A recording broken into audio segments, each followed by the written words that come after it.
Hi friends, అందరికీ నమస్కారం.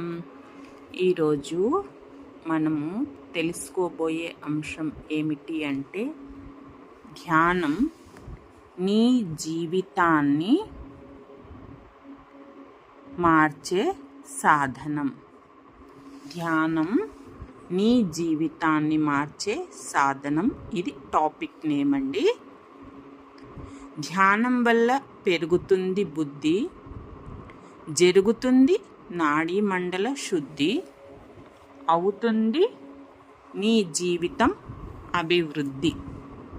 దీని గురించి మనం తెలుసుకుందాం. మనిషి జీవితంలో శాంతి, సంతోషం, విజయం కావాలంటే ముందు మన మనస్సు ప్రశాంతంగా ఉండాలి. మరి ఆ ప్రశాంతనిచ్చేది ఏంటి అంటే ధ్యానం. ధ్యానం తప్ప వేరొకటి ఏది లేదు. రోజులో మనం మన మనసుతో ఎంతసేపు ఒంటరిగా ఉంటున్నాం అనేది చూసుకోవాలన్నమాట. ఇక ధ్యానం అంటే ఏమిటి అనేది తెలుసుకుందాం. మామూలుగా ధ్యానం అంటే మన మనస్సును శ్వాస మీద నిలపడం, శ్వాసను గమనించడం, లోపల నిశ్శబ్దాన్ని అనుభవించడం. చూడండి, మన మొబైల్ ఫోన్ కనుక ఎక్కువగా ఉపయోగిస్తే ఏమవుతుంది? హ్యాక్ అవుతుంది. అలాగే మన మెదడు కూడా రోజంతా ఆలోచనలు చేస్తూ ఉంటే అది అలసిపోతుంది.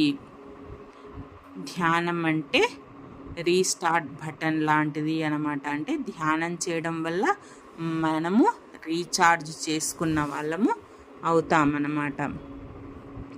ధ్యానం చేయడం వల్ల మన బుద్ధి పెరుగుతుంది. ఎలా అంటే ధ్యానం చేయడం వల్ల ఏకాగ్రత పెరుగుతుంది, ఇంకా జ్ఞాపక శక్తి కూడా పెరుగుతుంది. మనం ఏ విషయంలోనైనా నిర్ణయం తీసుకునే శక్తి కూడా మనలో బలపడుతుంది అన్నమాట.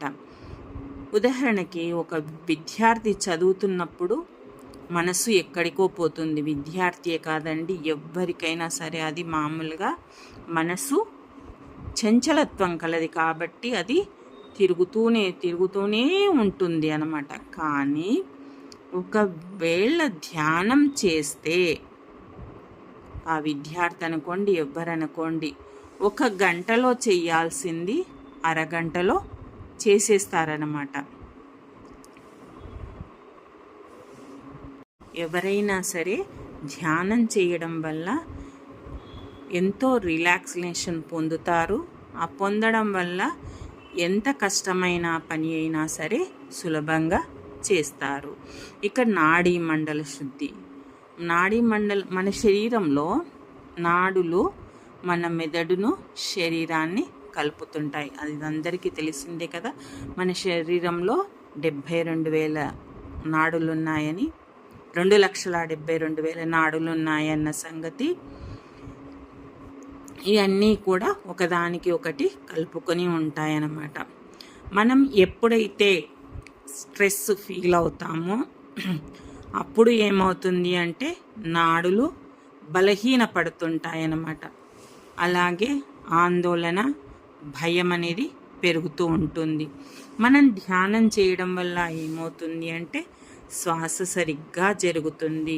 మన గురువుగారు పత్రిగారు చెప్తారు కదా, శ్వాస మీద ధ్యాస పెట్టడం వల్ల మనలో ఈ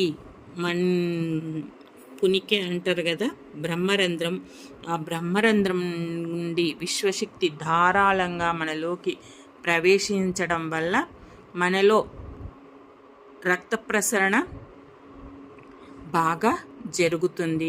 దానివల్ల నాడీ మండల శుద్ధి అవుతుంది. మనకి అర్థం కావడానికి ఒక ఉదాహరణ ఏంటి అంటే, ఒక వాటర్ పైపు ఉంటుంది కదా, దానిలో మురికిగా ఉంటే నీరు పోతుందా కిందికి? పోదు కదా.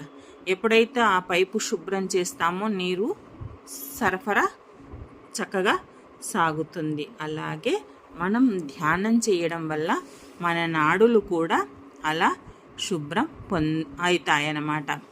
ధ్యానం చేయడం వల్ల ఇంకా ఏం జరుగుతుందంటే మనిషిలో కోపం తగ్గుతుంది, ఇంకా సహనం పెరుగుతుంది, ఇంకా ఆత్మవిశ్వాసం కూడా పెరుగుతుంది. మనం ఉదాహరణ కనుక చూస్తే ఒక ఉద్యోగి స్ట్రెస్ అంటే ఒత్తిడితో పని చేసేటప్పుడు ఏం చేస్తాడు? ఆ ఒత్తిడి వల్ల ఎక్కువ తప్పులు చేస్తుంటాడు, ఎక్కువగా టెన్షన్ ఫీల్ అవుతాడనమాట. అదే కనుక ధ్యానం చేస్తే కనుక రోజు అతను పనిలో ఏమవుతుంది? క్వాలిటీ పని చేస్తాడంటే ఏ పని చేసినా అన్నీ చూసుకొని చేస్తాడనమాట. అలా చేసినప్పుడు ఏమవుతుంది? ఎప్పుడైతే మనం పని మంచిగా చేస్తామో అప్పుడు మనకు ప్రమోషన్స్ కూడా వస్తాయి, అంటే ఉద్యోగం చేసే వాళ్ళ గురించి అన్నమాట. అందుకని మనం ప్రతిరోజు కూడా ధ్యానం చేయాలి. ఇది ఒక అలవాటు కాదు, మన జీవితంలో ఒక భాగంగా అనుకొని మనం చేస్తూ ఉండాలి. 10 నిమిషాల కనుక మనం ధ్యానం చేస్తే ఎంతో ప్రశాంతత ఉంటుంది.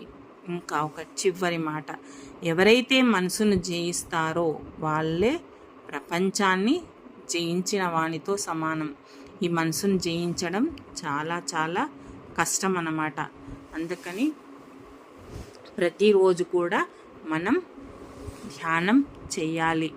అదే ముందు చెప్పుకున్నాం కదా, ధ్యానం వల్ల పెరుగుతుంది బుద్ధి, జరుగుతుంది నాడీ మండల శుద్ధి, అవుతుంది నీ జీవితం అభివృద్ధి. Okay friends, thank you.